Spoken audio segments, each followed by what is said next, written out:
What's up guys, kakagising lang gagawin bigay na ngayon siya nakuna naghahanap na para magapat lang kasi kulang sa tulog naisip kasi yan na medyo pa cute-cute pa dyan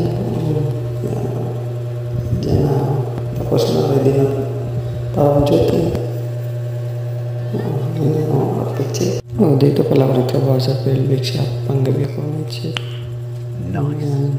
Gusto ko nang bumili ng masasarap na lang. Ayan, pagdating dyan, magsisimula na kami para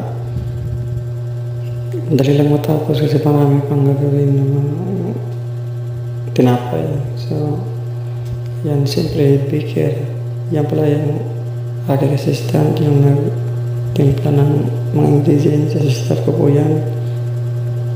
At yun sa likod, aking hornero. Kaya nagsimula kami dyan, pero hindi ko na dyan ipapakita yung paano ginawa yung mga tinapay kasi o pagkatapos ng mga ilang oras. Okay guys, ayan ang aming hornero.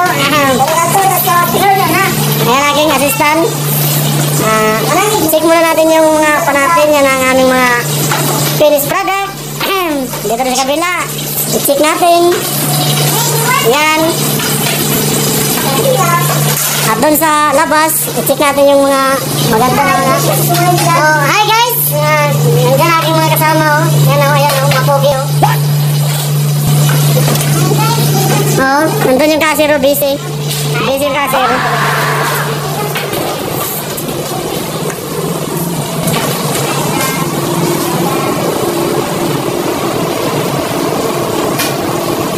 Oh, ayan na, tapos na! Tapos na kami, so shout out sa inyo mga geng-geng. Ayan si Bogart, no? Tulog na si Bogart. Yan ang aming tagapantay rito, police.